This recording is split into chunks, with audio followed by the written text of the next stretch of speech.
అందరికీ నమస్కారం అండి. సనాతన ధర్మం అని పేరు చెప్పుకోవడానికి బావుంటుంది. చాలామంది వీడియోలు చెప్పుకుంటూ సనాతన ధర్మం గురించి మాట్లాడుకుంటూ ఉంటున్నాం కదండీ! అదే మన సనాతన ధర్మాన్ని పక్క వాళ్ళు కాదండి, పక్క దేశస్తులు, పక్క మతస్థులు కాదు, మనల్ని మనమే నాశనం చేసుకుంటూ ఉంటున్నామండి. వినాయకుడిని పెట్టారనుకోండి, దుర్గామాతని పెట్టామనుకోండి విజయదశమికి, ఇక్కడ గణేష్ చతుర్థికి, అక్కడ పెట్టే పాటలేంటండి అవి? పాటలా? పెద్దవాళ్ళు కూడా అండి అసలు ఏదో పలుగురాళ్ళ సాంగ్ అంట అది.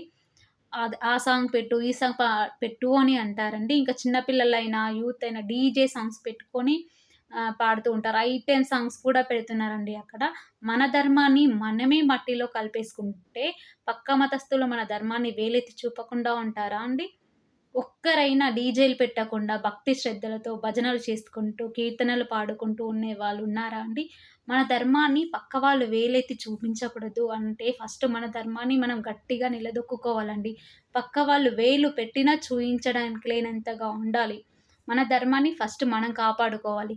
అప్పుడు అవతలి వాడు మన ధర్మం దగ్గరికి రావాలంటే భయపడాలండి. ఇక్కడ డీజేలు పెట్టడం మానేసి, పిచ్చి పిచ్చి సాంగ్స్ పెట్టడం మానేసి అప్పట్లో చక్కగా భజనలు, కీర్తనలు చేసుకుంటూ ఉండేవారండి. ఇప్పట్లో ఆ భజనలు చేయాలి, నెక్స్ట్ డే నిమజ్జనం ఉందంటే బాగా తాగేసి భజనలు చేస్తారండి. అది కూడా దేవుడి దగ్గర అసలలా చేస్తారా అండి ఎవ్వరైనా? అలా చేస్తున్నారు. మన ధర్మాన్ని మనం కాపాడుకుందాం. పక్క మతస్థులు మన ధర్మం దగ్గరికి వస్తే అప్పుడు మాట్లాడాలి.